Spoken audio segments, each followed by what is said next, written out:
today. Okay, I have to tell you about an appendicitis that we were called to. Had friends that called us one morning, and we had a mutual friend who had friends that had a son who was about 15 years old who was in the old St. Vincent's Hospital. So it's been quite a few years ago because that's no more in Sioux City. It was taken up by the Mercy Hospital. But he was in the old St. Vincent's Hospital and had a burst appendix, and Dr. Spellman had operated on him. And by the way, Dr. Spellman was considered a top doctor in Sioux City at that time. And they really needed a good specialist, why everybody ended up with Spellman.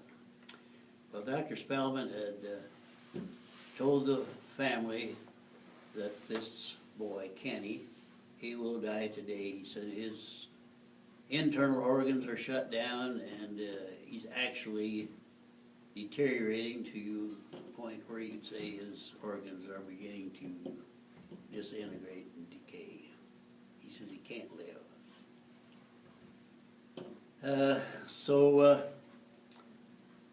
The parents, they lived in South Sioux, they had called this friend of ours, and he called us and wanted to know if we'd come down and pray for her. Sure, we'd come down. So we got there about noon. The mother was there at the hospital, and our mutual friend, he said, how's he doing? Oh, not good. And she says, you can come in. And he was in intensive, of course. And so we went with the mother. There was this other couple and my wife and I, and the four of us went in, or five of us, because the mother was alone. Went in there, and he was sitting in a recliner. If he couldn't lay down and breathe, in order to breathe at all, he had to sit up in a reclined position, and he was gasping for breath, and each breath was a and he didn't acknowledge us or anything. And we stood around him, and the wife, she knelt down in front of him, laid her hands on his knees. His ankles were probably as big as his thighs, swelled up with fluid buildup. And the rest of us laid hands on him. She prayed a short prayer. By the way, you don't have to get into a long prayer to pray for, ask God for what you want. Some people think they have to, but you really don't have to.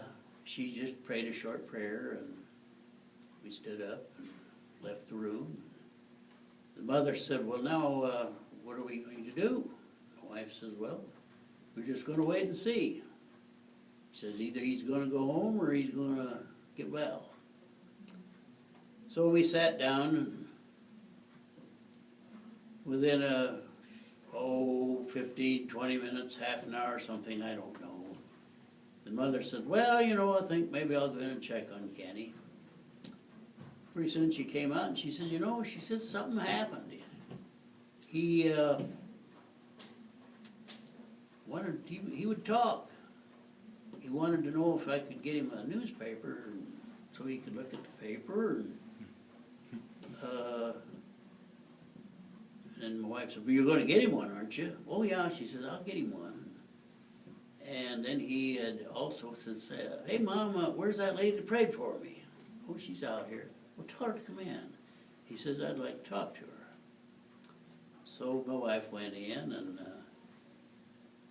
the mother, she came and gave him the paper. And he pulled the sport page out, and he started reading the sport page, and he was talking to my wife some, and then she was going to leave, and he put out his hand, and he shook her hand, and he said, oh, I just want to thank you, he says, for coming in and praying for me. He said, really,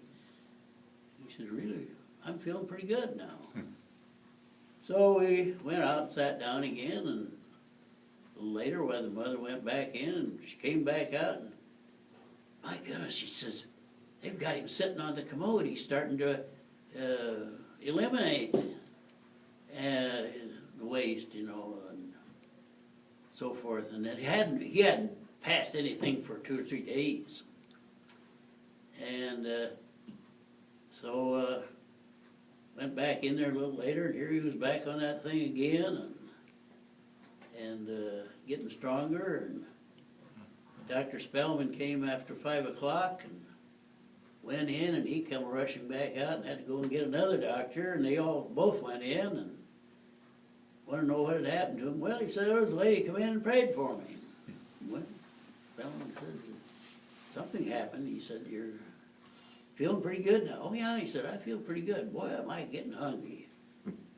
I'd like to have something to eat. What do you want? Well, he says, I'd kind of like to have a Big Mac and some French fries. Spellman, he says, I don't know about that. He says, I believe we better give you a little sherbet and start out with something a little lighter. Well, I've got to have something. Well, I don't know what happened, but anyway, he was feeling great, doing good for 2 or 3 days. They didn't send him home. Wasn't an instantaneous thing. And he got feeling kind of despondent and refused to eat. And the mother called us and wondered if my wife would come down and talk to him again. So we did. And she told him, she says, you've got to eat and get your strength up. You want to get out of here, but that's the only way you're going to get out of here is to get your strength up. And he started eating then, and it wasn't 2 or 3 days that he was out of there. And he was 15 at that time. He's a grown man. He's in his 50s now. He's got a family.